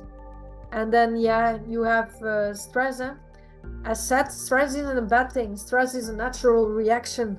It makes hormones like adrenaline race into your body, and that that adrenaline will make sure that whatever part of your body you need the blood going to, the oxygen going to, it will do that for you. It's a natural bodily reaction.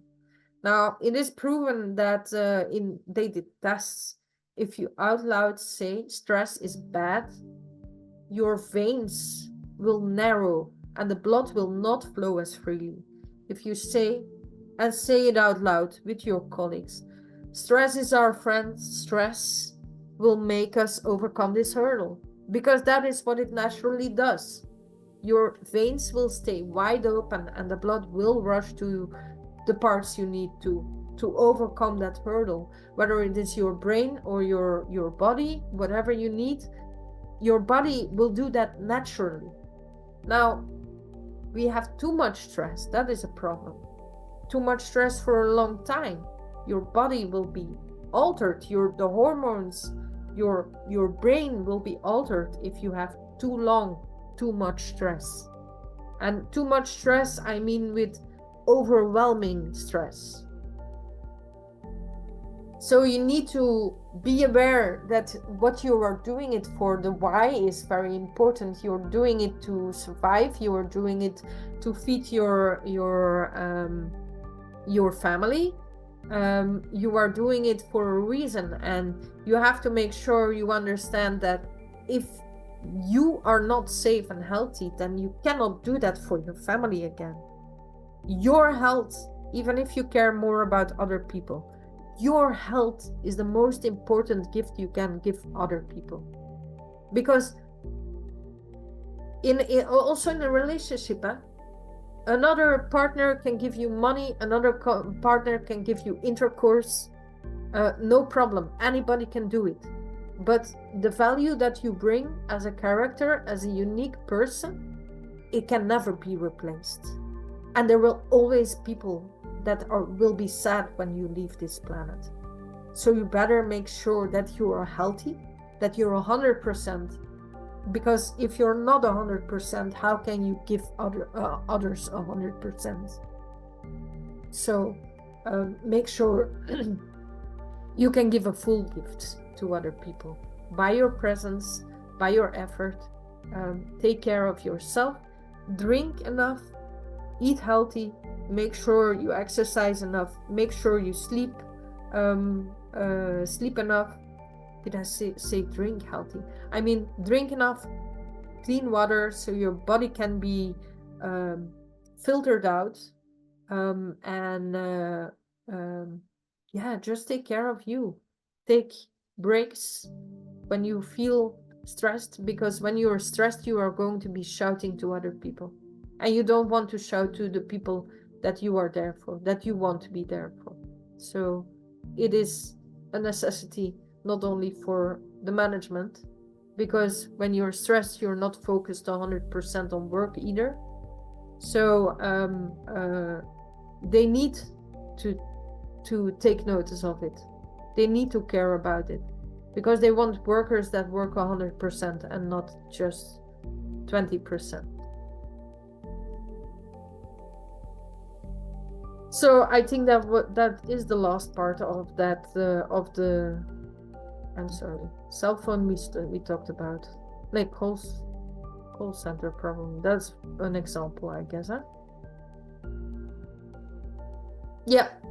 I work in a call center. I can assure you, I'm constantly on the phone and people are shouting at me and saying, I hate this brand, and this is so many times I have a problem with it, and so on. We need to, we have shifts of 9 hours and 10 minutes. So very long shifts also. We're constantly on the phone, constantly talking to people. It is very stressful, but it needs a certain attitude. And I've come in this company. We are the best team I have ever been in. This is such a comfortable team. You can speak freely.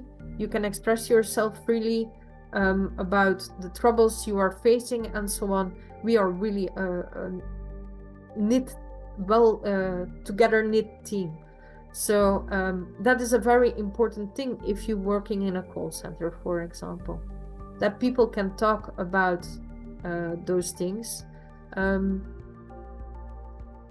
So yeah, I'm sorry to cut you short.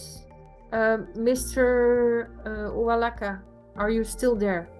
Because I need to leave for work in 8 minutes. I'm very sorry. Yeah, thank you so much, as I'm here.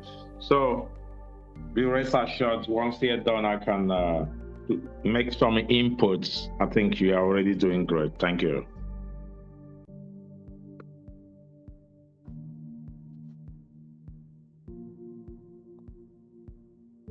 Yeah, Ed, can you hear me, please? Yeah, so if there are any questions anymore, I didn't see if there was another message in the chat about this course, about what you didn't understand. Please ask them. I see that also Mr. Richmond has joined us again, so he can also answer questions if there are questions about this course or about anything else considered safety and health concerning the exams. Your questions will be answered on Friday.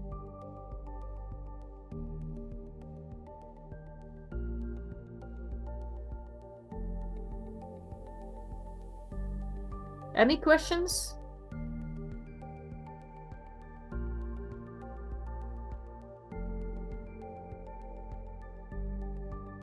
Any contributions? Yeah, I think I can make some contributions from here. Thank you. Thank you. Yes, thank you for that wonderful class. Please, can we, everyone in the platform, can we appreciate S. Williams for that wonderful presentation through your electronic hands, please? Can we appreciate him? S is one of our special leaders. Not just that, she's the Institute and the Safety Queen of Europe. And she have all this because, you know, she has that mindset that everyone should be alive. She have that mindset that everyone should be safe. She have that mindset that irrespective of your color, your religion, or whatsoever. And that is just it, you know, and that is what we try to portray as an institution. Try to do the needful to make sure. That's why go around various countries where we are existing. You will be able to understand that our mode and our paradigm of operation and training is quite different from others, because money doesn't control our information giving and doesn't control what we teach and what we offer into certifications. That's what makes us different. Because as an institution, we owe it to humanity to make sure that knowledge is given, because knowledge is the only equipment, is the only PPE that can keep you alive. You know, that is why even those of you are Christians, even Muslims, if you got to check well, you'll be able to understand that they say, you know, lack of knowledge is a starting of death, you know, and knowledge is power. Knowledge is power. You understand? So that is just thank you so much, as for great impartation in the life of these professionals and also the young professionals who are coming into this field. Having an encounter with somebody like you, that means they can stand before giant and before any kind of professionals in their various locations and localities. Okay, thank you. Again, I want to also, because I came in late, Apologies for that. I decided to be here earlier, but because of so many meetings, where I am, we are always too busy. If it's in Nigeria, those days now, everybody is already night here, sun is still shining, so people are busy, work still going on, so sometimes a whole lot of distraction in a meeting like this. So I will even know that it's time to join such a meeting despite my tight schedules. I also recognize other leaders here, like Engineer Richmond is right here. Thank you so much for joining. And also, I just heard as mentioned about the exam, talking about it on Friday. I don't know if as is still here, based on the schedule of this training, you'll be able to understand that the timetable stipulates that the exam is on Friday. So possibly, if the leaders have moved it on Saturday, that is not too bad, but basically, traditionally, is usually on Saturdays, roll over to Sunday because is permitted, and through the online exams, you start it, and depending on when you start, you can be able to wrap up. But we'll give more details possibly tomorrow, maybe give more extra days, 1 day free, as the case may be, so that you guys can take it on Saturday. That is not bad. Okay, maybe I will do a little pull on that because we're already winding up with the people in class. I can see the deputy governor is there. The governor, I don't know if he's back or he's still missing. I don't know if I have seen the governor this week. I guess he's back, and I guess he's safe and sound, But if I should do a little poll, I would say if you want the exam to roll over to Saturday, can you put on the chat box 1? Then if you want it Friday, you put 2. The highest nominations, I think, have to take it. Can we do that in a few minutes before I continue on the class wrap-up? Then hand over to Governor. Can we do that in a very quick one? Yes, Mr. Emmanuel, there is also a question from Mr. Fabrice. How can the cost of implementing OHSME? I'm sorry, I am not good in all these. Okay, I will look at the chat box right away. Be implemented. Okay. I'm sorry, class. I really need to go. I hope I see you same time tomorrow. Bye. Bye. Thank you so much. I hope I was able to give you extra value. Yeah. You have done more than enough. Well done. Yeah. Thank you. Okay. Based on the poll is still ongoing. Engineer Richmond, you help us analyze the highest number, whether it's 1 for Saturday and 2 for Friday. Then we'll be able to make that conclusion based on this class this evening.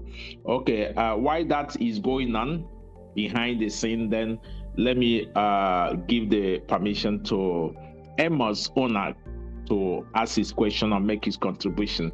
Go ahead, please, before I come back to the question. Over to you. Good evening, sir. Go ahead, please. All right, thank you for the opportunity. So I just want to suggest, I don't know the standard because we are just the scholarship students. I don't know if we have the right to make proposals, but I'm only making this proposal based on the location and network status. Even during our classes, we do experience network issues. So to that, I'm trying to ask if these exams can be 2 days, maybe Friday and Saturday, depending on the students' location, access to quality network to be able to participate, so that no matter where you are, if you cannot participate on Friday, you should be able to participate on Saturday. It's just a suggestion. Okay. Thank you so much, Amos, for that. I think that have already been factored into the program long ago before this batch. The exam roll in 24 hours schedule. 24 hours schedule means it starts from Saturday, you roll over to Sunday. So if it starts, for example, 6 p.m. on Saturday evening, then if we can't take it on Saturday evening till 9th or whatsoever, you can take it on Sunday morning, Sunday afternoon, Sunday evening and submit. But it must not exceed 24 hours. It must not exceed 24 hours. What it means is not that when you start, you finish 24 hours. No. Whenever you start, you may finish within the time will start for you in the online exam. The time will be ticking. So if you go and sleep and said, okay, you have 24 hours, maybe if your own is scheduled for 2 hours, the exam will submit for you. And you can't submit again because it's only one email you have to use to do that. So that is a situation. So you have to try to know that before you click start and start the exam, you have to be sure you have good network, you have good battery, you charge your phone, you charge your whatever, you have good network, you have maybe move out where you have everything you need before you click start, before you even go to the link to click the link for the exam. Make sure everything is already before you start that. I don't know if that is clear. Thank you so much, please. Any other further questions or input? Thank you, sir. Then, yeah, thank you. Then I want to address a question in the chat box talking about radiative PPE used for radiative operations and PPE. You know, we have taught earlier during PPE, every field, every hazard have associated PPE for it.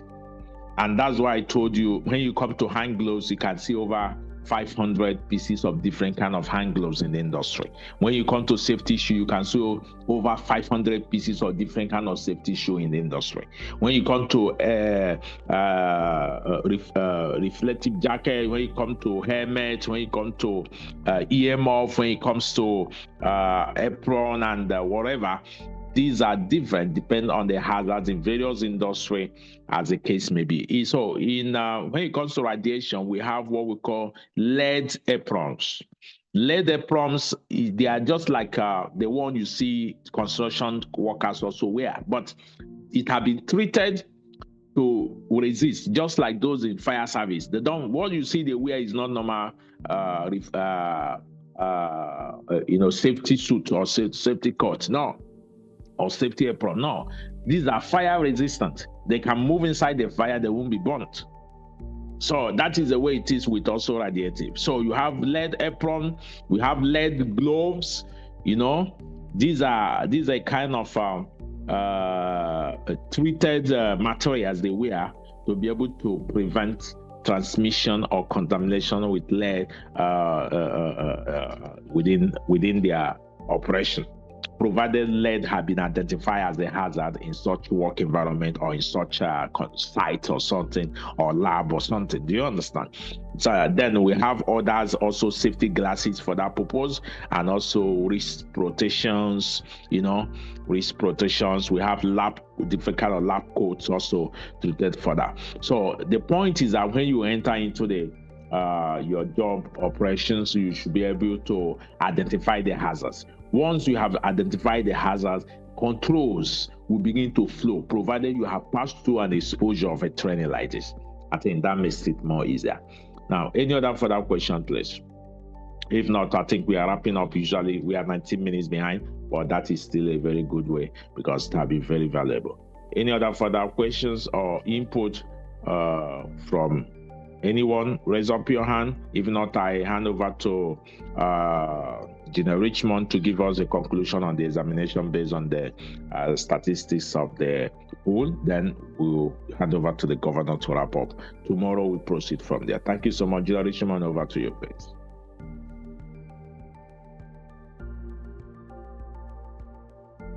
Thank you, my brother. Yeah, so as you can see on the screen, talking about radioactive PPE, then this is what we are looking at.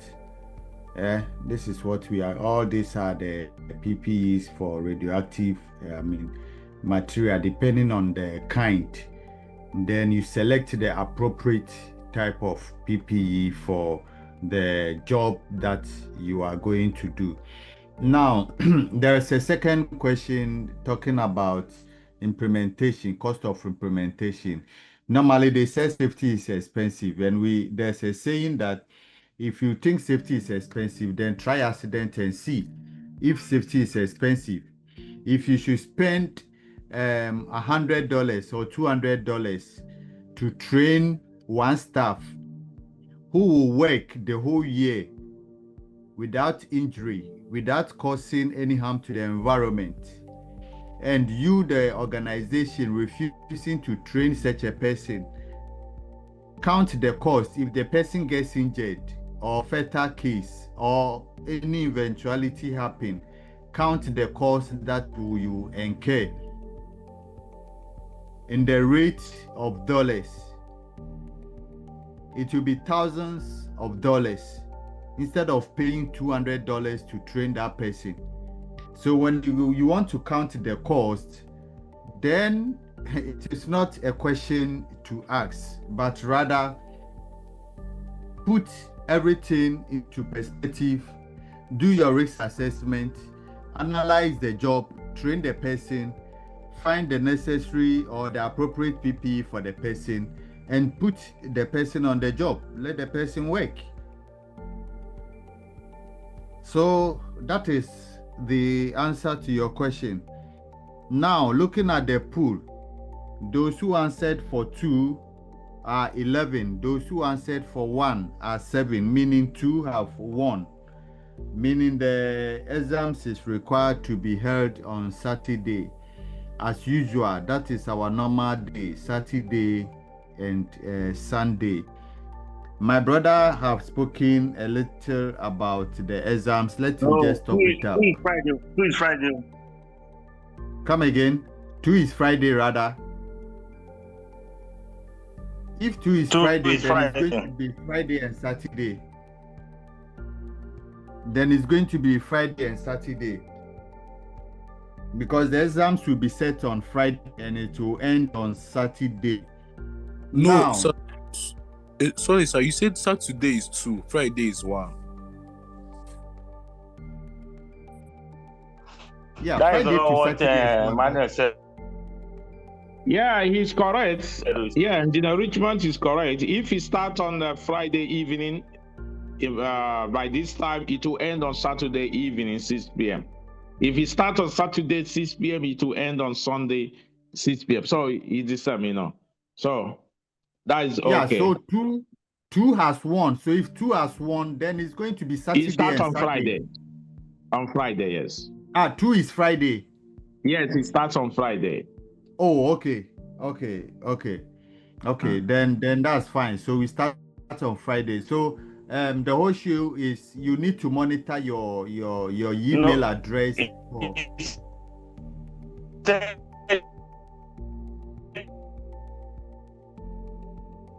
Hello, class. Good evening. Hello, good Go evening. ahead, the Deputy Governor. Okay, good evening all. So if I heard Mr. Emmanuel correctly, he said 1 is for Saturday to be rolled over to Sunday, while 2 is for Friday to be rolled over to Saturday. Am I correct, Saturday. sir? Yes. Yes. Okay. So we shouldn't mix it up. 2 is for Friday to be rolled over to Saturday, while 1 is for Saturday to be rolled over to Sunday. So from the pool, we got that it's 2. So we are having the exam on Friday to be rolled over to Saturday. Thank you. Sure. Thank you for that. So just adding up that we need to monitor our email address for a message from the secretariat concerning the exams. So the link will be sent to you. Once you are ready to do the exams, you open the link, then you start to answer the questions. So that is it. Mr. Richmond, I think I don't understand some people saying on the poll there is a misstop, you know.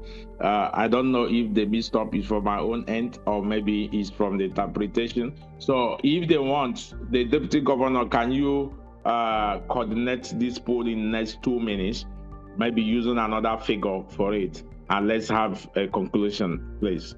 Let's be on the same page. Deputy Governor, let's give you 3 minutes or 2 minutes for this. Just 2 minutes to do this. Thank you. Okay, thank you, sir. Is it that we should take this pool again? Yeah, you can take again. Maybe you can use 0 for something, or you can use 4 or something, or 5 or something. Thank you. Yeah. Okay. Hello. So, Hello. yes, Yeah. sir. Yeah, go ahead. There is a mishap because Friday, Saturday is supposed to be one. You see that it comes first, but rather there is an interchange. So now let's make Friday, Saturday to be one. Then Saturday, Sunday to be 2. To be so 2. Now Let's use another number. You can put use the another. chart You on can it. use 5. Use 4 and 5, maybe. Thank you. No problem. 1 and 2 is okay. Let's use 1 for Friday, Saturday, 2 for Saturday and Sunday. So let's put on it 1 and 2. Okay, fine. So let's start the poll right away, please. We'll start from this time. Thank you. Bye. All right, thank you. And while that is going on, I want to charge everyone at every level. I will try to also coordinate with various coordinators in various countries. I guess we have delegation both from Gambia, Nigeria, Ghana, Cameroon. They are all in this class.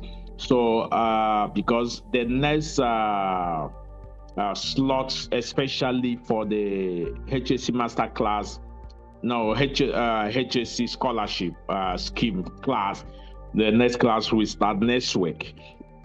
So for that reason, because that class is not going to roll like 2 weeks like this, the slot 1 used the opportunity of the HSC master class to do slot 1.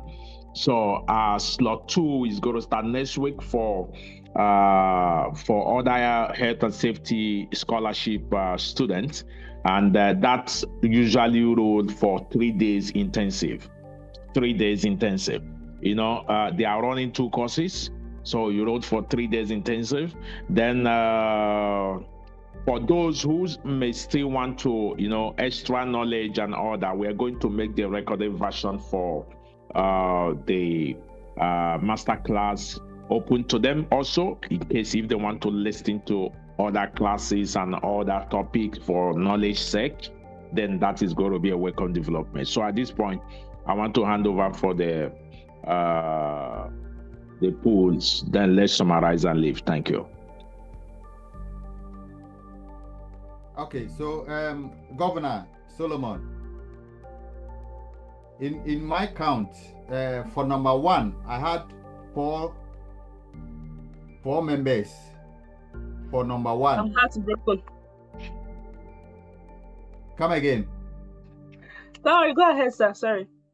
Okay, number 1, I had 4 count, and number 2, 12 count for number 2. So the final verdict is now is that we are having the exam on Saturday to be rolled over to Sunday. Yes. Okay. Thank you, sir. I think there is no, for especially those in Nigeria or other area, there is no election malpractice now, I guess. I think there was I sense a kind of protest.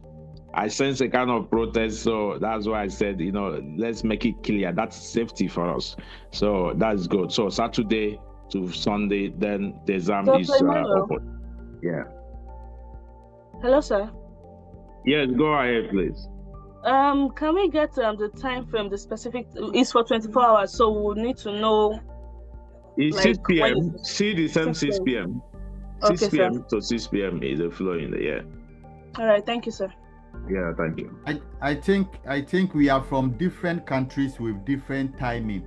That is why the 6 p.m. is the UK zone, is the UK timing. Whatever we are doing in the institute is routed from the UK timing. You have to check from Cameroon, from Ghana. That's what I'm saying. That you should keep monitoring your email address. Keep monitoring your email address, so that you don't mix it. Just keep monitoring your email address. Mr. Sebastian. Yes, I can hear you. Good evening, sir. Good evening. Yes. Okay. I hope your protest will not disturb us. We've gotten our record straight. Okay, let's go. All right. Please, I wanted to ask, for the you made mention of another batch coming up, another batch training coming up. So my question is this: is it possible would a supervisory cadre be added to that group? I don't know if it's possible to join up after taking the exams on Friday, so I can join up with that. Like I would like to, just get it done. So you just want to say that you want more knowledge, so you want to join the next class. Is that right? Oh yeah. Yes. Oh, okay. At this that one point, would at this point is you register for the supervisor's course, right? Okay, I would have no. Did you I register for registered the supervisor's course, or which of the course are you coming in? Are you a scholarship student? 1 and 2, which is the officer course. Okay, you registered for the officer's course, all right? That's the supervisor course. You register for the supervisor's. Okay, what I want to understand that you are not a scholarship student, right? Not at all. Okay, fine. So if that is the case, maybe possibly you coordinate with your coordinator. You are speaking from Ghana. Is that Ghana? Nigeria. Oh, Nigeria. Okay, fine. So you need to possibly coordinate with the coordinator in Nigeria and see if there be space for that, because once there is space, no problem. They will be able to give you the link for that, because it's got to be a different schedule and different program, link and all that. Yeah, just you coordinate with them. Okay. If there is space, they will allow you. If not, they will make available to you all the link for the previous for these concluded classes. Then you can listen over and over as you want. Thank you. All right. So I would relate with my coordinator. Thank you very much. Thank you, Mr. Amos. Last person. All right. Thank you, sir. I wanted, for the sake of the updates for the link, you made mention that we should be alerts, promptly checking our emails. I don't know if the emails we use, if possible, that maybe some people, not personally some people must have used maybe I don't know, a wrong email or an alternative email, for the sake of not losing out. I don't know if it is proper for us to update our emails. I understand you. From the country where you are coming from, your administrator or the secretariat already have your details. So if you have any issue, just deal with them. Secondly, by the close of Friday to Saturday morning and you have not received any mail, quickly get in touch with your country administrators, and they will make sure they see to it for you. All right, thank you, sir. That is perfectly said.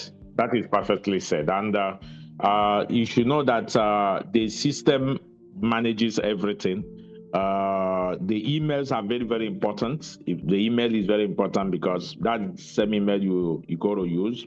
Because if you don't use the same email, you may not be able to, especially if it's a scholarship student that are having access, automatic access to membership as student membership. That means you may not be able to log into your dashboard and things like that as a student member. So email is very critical in the automation system like this. Thank you.